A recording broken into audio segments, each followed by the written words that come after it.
Hey everyone, hello, it's Pup Twigs here from Orlando, Florida, and joining me here as well is Pup Oreo, also from Orlando, Florida. How are you? Good, how are you? I am doing really good here. Glad to see that you could join me from such a long distance, being both of us in Orlando, Florida. And just wanted to kind of kick it off with your name, and I'm guessing that the hood colors kind of go with the name. Is Yeah. well, I guess. But why did you pick? What was the origin of Oreo, and the the reason you chose the white and black hood? Sure. So Oreo is well, I mean, who doesn't like Oreos? Oh, But also too, it's a very personal name. I'm mixed, half white, half black. So I wanted to do something that represented myself outside of the hood and outside of, the pup identity. I also used to be bullied a lot with the name Oreo as a kid. Where I grew up, there wasn't a lot of kids, a lot of minorities where I grew up, and so that used to be kind of like, oh look, it's that Oreo kid, all this, and so it was always it's known in like the mixed community that Oreo is kind of like, not quite a derogatory term, but it's kind of one of those like, you know, things you shouldn't say about a mixed person just because it's like, that's just how it is. So I kind of wanted to take something that was had like a negative connotation and like reignite it with a more positive, positive, pun oh, intended, take on it. So I was like, Oreo's perfect. It's who I am. It represents me as a person, and yeah, and so obviously the colors represent that, as well. I'm so glad that you took that negative and turned it into a positive because that's awesome. I love the name and I love the hood Thank you, colors as well. thank you. So, how long have you been a pup? Since November, officially. I've kind of always known, but it was kind of one of those things where I was like, I'm not gonna bother touching it yet until I'm like, I feel like I'm ready to explore it. And Right. so I'm more than happy I finally, put on a hood and it was like, this is it.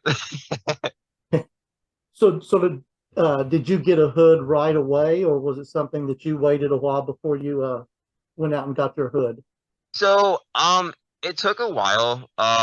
It was actually so my husband and I we actually moved to Orlando a little over a year ago. Okay. And back where I'm from, there is a little bit of a kink fetish community, but it's not very big. Hmm. And so I wasn't really exposed to it until I moved here. And then it wasn't until I went out to Orlando Pride and I kept seeing see all the pups everywhere. And I was just like, oh, I like that. Hold on. I want to say, I want to be a part of that. And so it was always something that was always in the back of my mind as something that I was like, I don't know if this is for me, but I didn't want to like put myself in that headspace yet until I was like entirely comfortable with the idea of it. And Right. so I was like, you know what?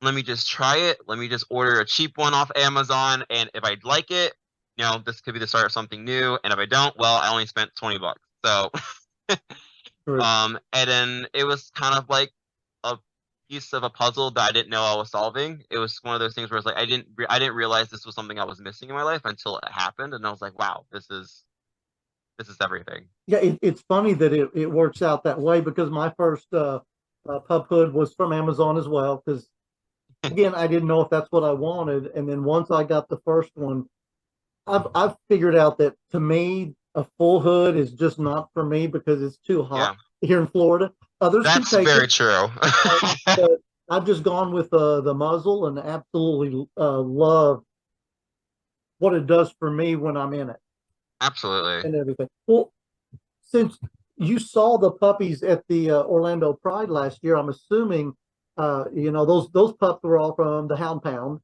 Are you I'm a member? assuming so. Are you a member of the Hound Pound, or are you just a pup in Orlando? I've not affiliated with myself, or I haven't like officially made myself a member, just because I haven't been out to enough events. I've been to a couple, but I haven't been to enough to where I feel that comfortable yet.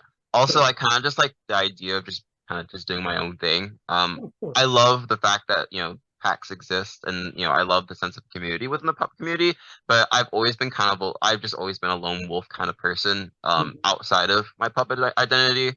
And so that's something that I'm slowly but surely like working myself into is maybe working myself into a pack. But baby steps. Yeah, baby, of course and stuff. I mean, I'm a member of the Hound Pound and love it. I don't get to make all of their Hmm. events that they have. In fact, they have one going on tonight, but I'm not going to Hmm. be able to make it because my husband's working tonight. Yeah. So you mentioned you have a husband. Is he also in the pup community or? He's not actually. But I'm very fortunate that he's been incredibly supportive. It's not something that he's very much into.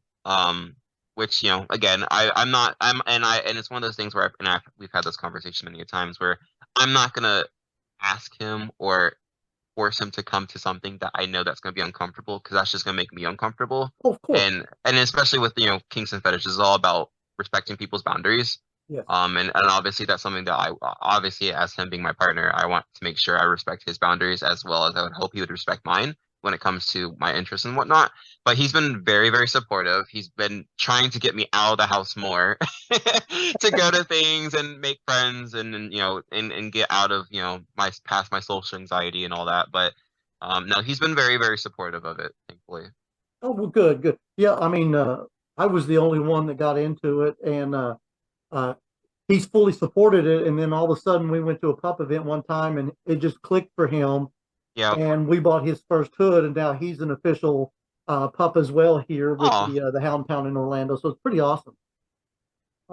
So if you could think about the pup community that you see and have somewhat been a part of, what kind of things would you feel like you want to go and change?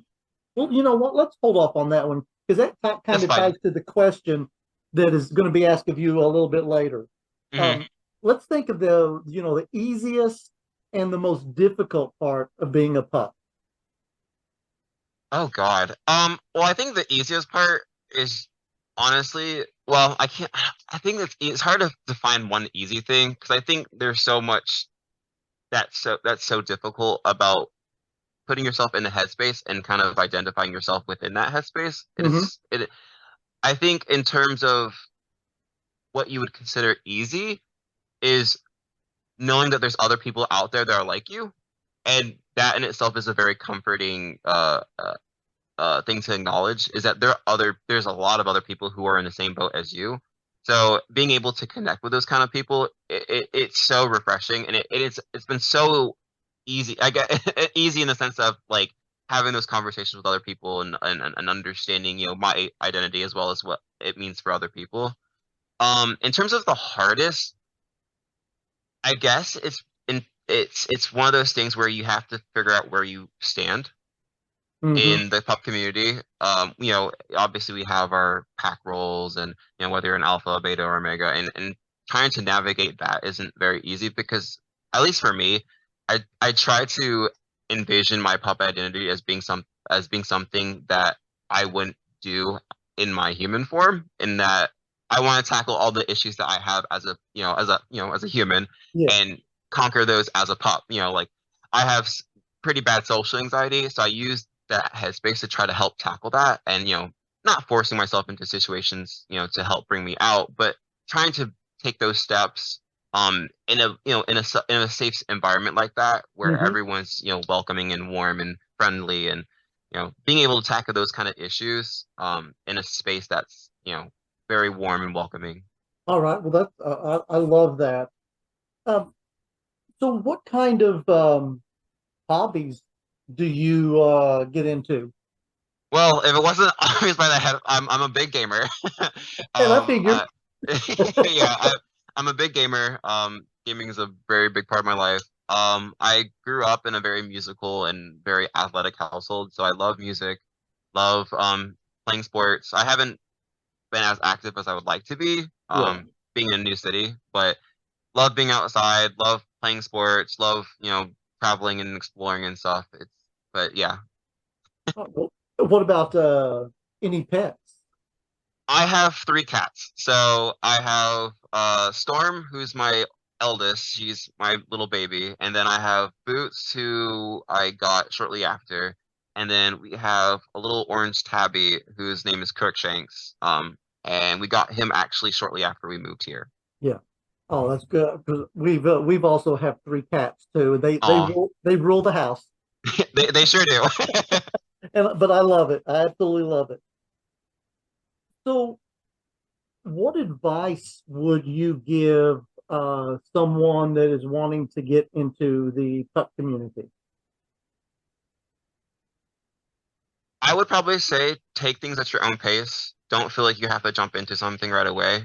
Um, at least for me, when I first was introduced to the pup community, I was very much pressured into go do this, go do that, go to this Yeah. event, go to this event, go meet people. And I'm like, I don't know if I want to do that quite yet because this is my journey.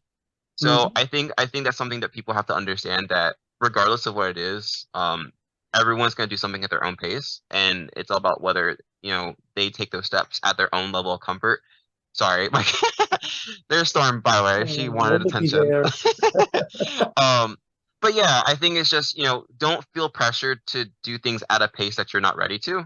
I'm very much, I want to do things slow and steady. I want Yeah. to enjoy this experience as much as I can. And I'm gonna meet the people that I'm gonna meet, whether I jump into it tomorrow or months from now.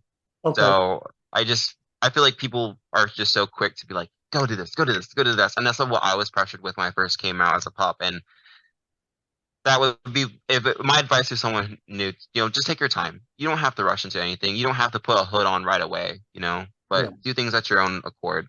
Okay, good. That is some really, really good advice. So, if you could ask the next pup that I have on here a specific question about either being a pup or the pup community, what do you think that question would be? Oh goodness. Um, hmm. I think, and I'll take this as something like I've seen over time within like packs specifically, especially through like social media. How can packs do a better job of, I don't know, building better relationship with other packs? Because I've noticed that there's a lot of rivalry slash it tends to be a lot of tension between packs. And obviously, I'm a very non-confrontational person, and I would like, I don't want to insert myself in something like that where there's issues or stuff. So I think my question would be is how can packs do a better job of working on those relationships with other packs Yeah, and building those bonds a little bit stronger? Because especially since we're all part of the same community, we're all interested in the same things. There's no reason for there to be any animosity. So yeah. that is a good question, and yeah, I see that. I think there's a little bit of it even here in Orlando with the two packs that we have here. Mhm. So this question kind of, or did come from Pup Dauber out of Jacksonville, Florida. Pup Dauber is part of the owners of Florida Puppy, Okay. and will be electing Florida Puppy 2023 in September down in the Sawmill Campground. Oh, cool. But he wanted to know what would you change if you could in the pup community? Oh God. Um, that's so hard. Because I haven't been a pup for very long, so it's hard to like. I don't know if there's anything that I would change by any like immediately change. I think people should be more aware of that. They're like going back to like the whole alpha, beta, omega thing. Hmm. Something that I've seen repeatedly is that there's such like stiff definitions of it and that people are there's not a lot of, well, not a lot, I can't speak for everybody, but I've seen a lot of people be like alpha has to be this way, a beta has to be this way, an omega has to be this way, when in reality we're all human, we're all variations of different types of characteristics and such. And so I think if anything I would change would be opening up the possibility to other people who may have that little bit more of a strict mindset in terms of how people should be. Like, Okay. not every alpha is going to be a dom. Not every beta is going to be, versatile. And not every omega is going to be submissive. Yes, we have their standards, but, not everyone's the same. And I know I've interacted with many, alphas and betas and omegas and even pack handlers who defy those norms. Yes. So I think that's something that we as pups as a whole can be a little bit more mindful of, and that there's Okay. different ways that we can all, um, characterize ourselves as. All right. Great. Great. So if there's some other pups that see this broadcast and want to reach out to you, how would be the easiest way for them to get in touch with you? Well, I'm on Instagram. It's Oreo the mixed pup on Instagram. Oreo underscore the underscore mixed underscore pup. Okay. But yeah. All right. Well, I we will get that out there for everyone to see. But any last minute info that we just have to know about Pup Oreo before we get off here? I mean, nothing pressing. I'm hoping to get out to do some more stuff. I'm planning on going to National Pride, so that'll be fun, Good. and interacting with some pups out there. So it'll be fun. I'm just hoping to get out more, and now that I've become a lot more comfortable, a lot more comfortable with my pup identity, I'm excited to meet more people and get my paws out there. I hear you. I hear you. So, well, it was a pleasure getting to sit here and talk to you this afternoon. Same to Hope you. hope it's not the last time that we talk Absolutely not. and No. everything. And I'll be talking to you again soon. All right. Sounds good. All right.